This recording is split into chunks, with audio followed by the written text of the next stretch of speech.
Bismillah ar-Rahman ar-Rahim. Assalamu alaikum wa rahmatullah. I wanted to just share with you a little bit about my engagement with Surah Ghafir through the tafsir. So he sets out this fundamental question, فَهَلْ إِلَى خُرُوجٍ مِّن سَبِيلٍ? Is there an exit from this path? So that then means, if this is the center question, the words in this part, in this expression, are extremely important. The words like khuruj is extremely important. Sabil is of extreme importance. The structure of the surah, if you read it enough times, you will see it has this binary nature of, there's a conclusory statement, there is a rule and analysis that takes place, and then there's another conclusory statement. And there's multiple editions of this layered on top of each other. It feels like a structure of a building almost. That's what was strange to me. Something was being built. It was like there's two buildings being built at once. One is a pyramid that's being built, and one is a cube that's being built. And it leaves it for you, the reader, to make the decision of what is clearly the superior structure. The sabil in فَهَلْ إِلَى خُرُوجٍ مِّن سَبِيلٍ, this path, is there an exit from this cycle, this path that I'm on? That same word is used twice more, at least, but specifically, when Pharaoh is challenged by the reformer. And Pharaoh's response is, well, I just was guiding you guys towards the path of development, Sabil Rashad. Then that word becomes really important. Rashad, rushd. And if you pay attention,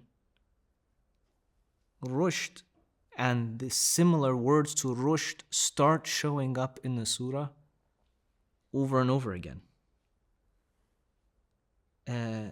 Namely, the root ba, lam, and ghain. That's like bulugh or balagh. Ablagha. These words are used in different ways, same root. It means, in one way, it means to reach a destination. In another, it means to reach maturity. In another, it means to elocute or to balagha, to express eloquently. And all of these are themes within the surah. So when you see things like that, it blows you away. I don't know any writer that is that smart to do that. And this play on the usage of the Arabic root letters continues throughout the surah, left and right, even when Fir'aun talks about al-asbab. He says that Haman should build him this tower so that he can see asbab as-samawat, the paths to heaven. Sabil Rashad, the path of righteousness, the path of growth, maturity, the path of Sirat al-Mustaqim. So there's a play here, there's a constant play. Pharaoh is restating the same idea and mocking it and turning it on its head by showing his strength instead. He's like, yeah, let's go and see. Oh, what do we see? And what do you see when Pharaoh climbs his tower? From the vantage point of Pharaoh, what he sees is he sees little ants, and he treats them like little ants. But what do the ants see? The human beings also see themselves like ants, because they're sitting at the very bottom, and they realize they don't have the money to have a laugh at the nation and say, I'll buy Neymar if I want, and I'll fire Neymar if I want. You see? Neymar to bin Salman is nothing other than a small coal miner, a small slave to die in his mines. Sabil Rashad and bulugh and asbab is what I was saying. Asbab, the root, sin, ba, and ba, twice, is used in the Quran exactly 11 times. Once it means a rope in Hajj, Twice it means to, musabba, like insulting in Surah An'am. It means relations or the relations in Baqarah one time. 5 times it means a means or a course in Surah Al-Kahf and Surah Sad. And then only twice in the same surah it means the way or the ways. And both of them are in Surah Ghafir. That is extremely intentional. It has to be intentional. Sabil, sabil, sabil. فهل إلى خروج من سبيل. Why I say this is that not only is God's promise true, but this tafsir's promise to you is true. If you invest in yourself, if you do the necessary cleansing, if you take a serious accounting of your balance as often as you possibly can, and you are in a constant state of remembrance of what is true, and you separate what is true from falsehood, your heart will become like a lantern that lights a coal mine. And you will walk into the coal mine and you will see bits and pieces of rubies and emeralds and sapphires and gold and other gems. And you look down into your hand, the more that you do istighfar and the more that you do tasbih, and you live by accountability and you live by truth, even at your own personal sacrifice, cost, you will see that you have a tool to pick at that coal mine, and you will have sapphires, and you will sort the sapphires together, and you'll sort the emeralds together, and you'll sort the rubies together, and then you'll look back at them, and then suddenly they'll rearrange themselves, and you may have been not a scholar, not a saint, just somebody, an average person. You've become a decent average person. And the jewels of the surahs of the Quran have now adorned you. And only the people of the Quran can see what you're wearing. Pharaoh cannot see it. They'll just see a kiswa. They'll see a covering, a small shirt. I want to leave you with a small thought from none other than Imam Ali, salawatullahi salamu alayhi. This comes from a long oration of his, but I just want to read a small page for you, to leave with you and to think, because I came into this khutbah nervous, but I was inspired by the message of the reformer, of the believer. What I learned from the surah is this: you don't have to be a prophet. In fact, it is your job to not be a prophet, but to uphold the prophet's charge. His Sultan Mubin is your Sultan Mubin. His authority and warrant that he is charged with giving to the inequitable, those who are engaging in injustice and corruption and inequity, you are meant to rush to their aid. It is your job. Listen to Imam Ali. He says, "Do you not see, starting with Adam, God tested all who came before up to the very last people in this world, with stones that neither harm nor benefit, nor see nor hear, shaping them into his sacred house, and designating it a place of worship for all humans. He placed this house in the most rugged, most rocky region of the earth, in the most barren place in the world, in the narrowest, steepest cleft of a valley, between rough mountains, tracts of porous sand, springs with slow trickling water, and scattered habitations where no hoofed animals, neither camels, nor mules, nor sheep, could feed or thrive. Then he commanded Adam and his children to turn their bodies toward it, making it the place to which they should return time after time to seek their journey's benefit, and the final station where they should cast down their saddles. Sincere hearts rush towards it, coming from remote, waterless deserts, deep, hidden ravines, and isolated islands in the sea. They come to it with their bodies shaking in awe, declaring God's oneness as they circumambulate and quicken their feet, disheveled and covered in dust, having cast off stitched clothing and tarnished the comeliness of their uniform, of their form, by forgoing, shaving, or cutting their hair. This is truly a great trial, a harsh ordeal, a clear test, refinement by fire. God has made it the means to obtain His mercy and the path to reach His celestial garden.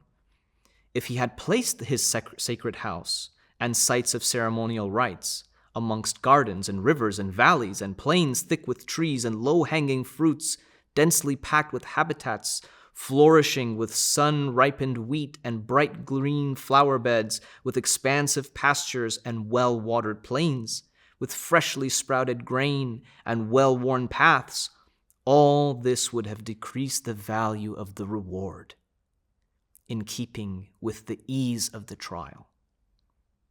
Indeed, if the pillars that support the sacred house and the slabs that raise it had been made from green emerald and red ruby, from light and incandescence, this would have hindered doubt from entering into breasts, prevented Satan's attacks on hearts, and blocked uncertainty's waves from crashing down on people. No, indeed.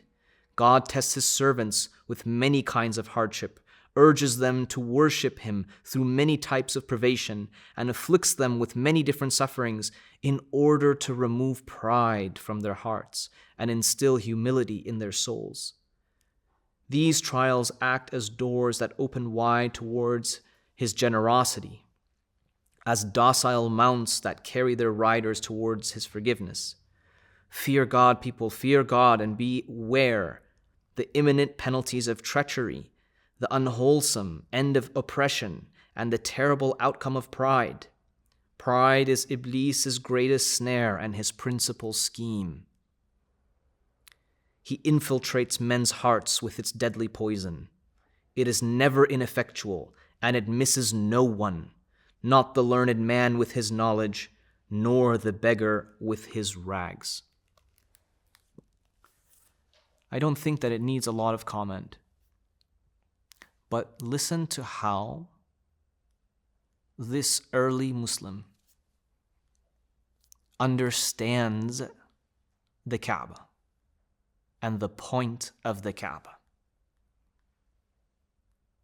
And you tell me, the picture that he drew,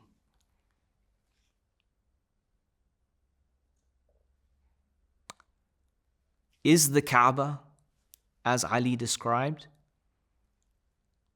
in a rough and rugged environment that asks a lot of the one who goes to visit it with a trembling heart? Or is the Kaaba the other way that Ali described it, the way that he said it isn't, full of fruits and sweets and everything that is nice? When you go to the Kaaba now, all of your comforts are provided by bin Salman, and therefore he becomes your Lord. Pretending to be equal by wearing the ihram when you enter the haram for a few minutes and then leaving, and the poor person going back to wherever they are, who knows, and you go to pray Fajr up in the tower. or have a nice meal, that's a delusion. At the very outset of the surah, Surah Ghafir, verse 4, it says, ما يجادل في آيات الله إلا الذين كفروا فلا يغررك تقلبهم في البلاد. Which means that none do jidal, none argue, none refuse to comply with the truth that has come to them in the form of revelation, save those who disbelieve, who choose not to believe. So let not their turn of fortune in the land deceive thee, which is very closely related to the verse on the Athar, which we talked about in the khutbah. They leave behind, these strong civilizations leave behind remnants of past glory. And they come to an end because they did not live up to the standard of haqq wal mizan, of truth and balance, righteousness and equity. Unfortunately, it comes up again towards the end. In verse 47. Now, it doesn't use the same exact word as jidal, but uses a similar word in the same idea of wrangle or twist or dispute or argue, insist on non-compliance. Yatahajjun, it's the word that it uses. And it uses it in verse 47 in respect to those who were weaker in comparison to those who were stronger, but were essentially in their sabil. They were in their employ, or they had been convinced of the reality that the powerful had presented to the weaker individuals. And they say to the more powerful, we followed your system, your philosophy, because you had this sultan, you had this power, you had this compelling nature about you. You had this extreme, amazing development that you had done, and we worked with you to see your vision. That's what Pharaoh says. I guide you but to what I see as my vision 2030. But what is important here to remember about the shapes, the symbolism of the Kaaba as compared to the pyramid? Why did I invoke these two buildings that are opposite one another? Because think about it. The Kaaba is in the center of these white cloud mist-looking believers who all come together from different parts of the world with different backgrounds and ethnicities and stories, and they become one, and they become as if one. And they move together and they bow together. And at the center of it is this prophetic-like structure that is leading them in this prayer, that is showing them what prostration and humility looks like, and is slightly bigger than them, but is accessible if necessary. You can go inside, you can touch, and you can feel, and you can understand. There is nothing hidden about it, the Kaaba. As opposed to the pyramid. It's this massive structure. The massive structure can only be built on the backs of inequity and slavery and deceit. You tell the world that we must develop this because it's going to help, because if I am at the top as the powerful one who has achieved all of this mulk, it will trickle down to you. And some people within the system will climb their way up to the top. But if the pyramid is in its best form and it's smooth limestone, you only get so far before you start to slide down. Maybe Pharaoh at the top, reaches down a rope or gives you something to hold on to and gives you a job, and that's why you have a higher level. But once that higher level is occupied, you can't go further up. Someone that's coming up the pyramid cannot go past an occupied level. It's occupied. There's no room for them. So they're stuck.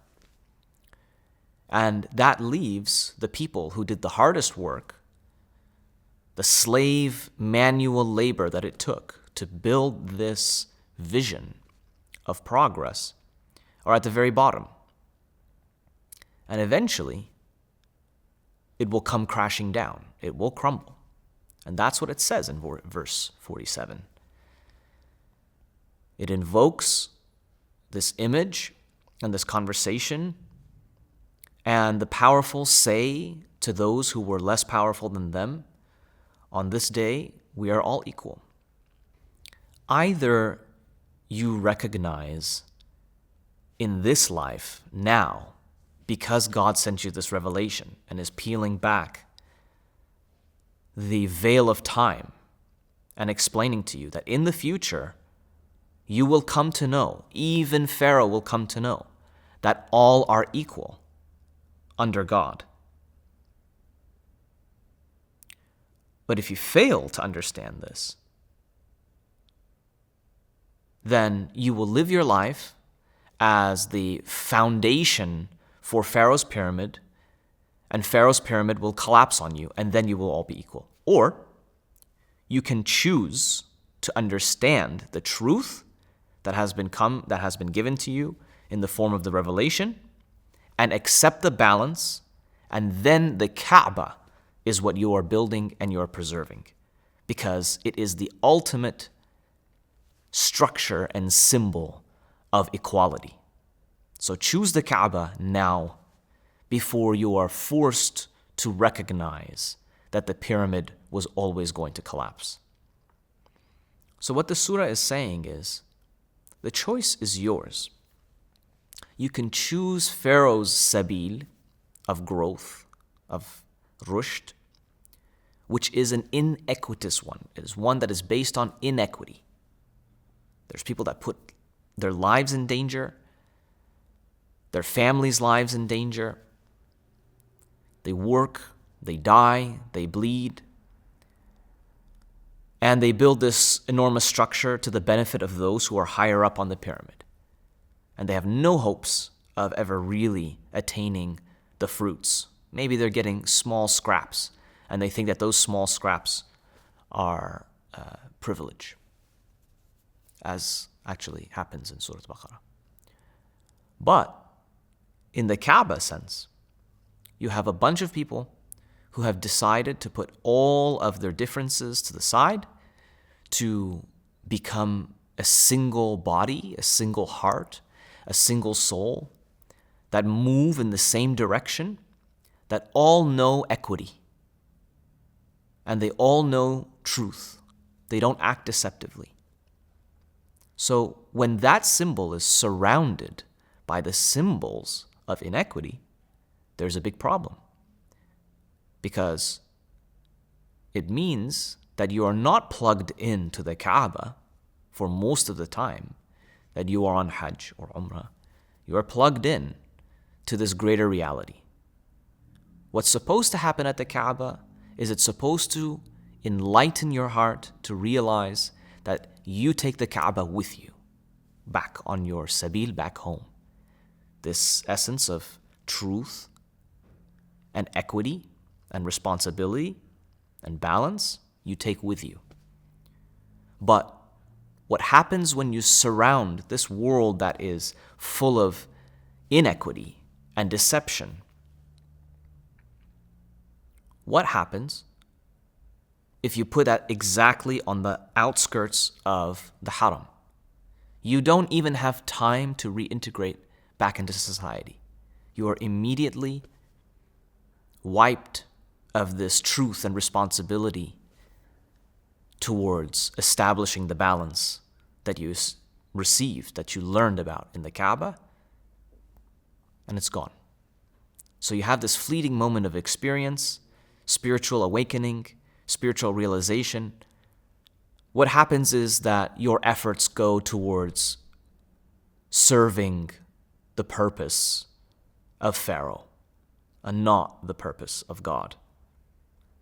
And that is why the current state of affairs in our holy lands is blasphemous, and it needs purification. And we all must work together to purify it. Wassalamu alaikum wa rahmatullah.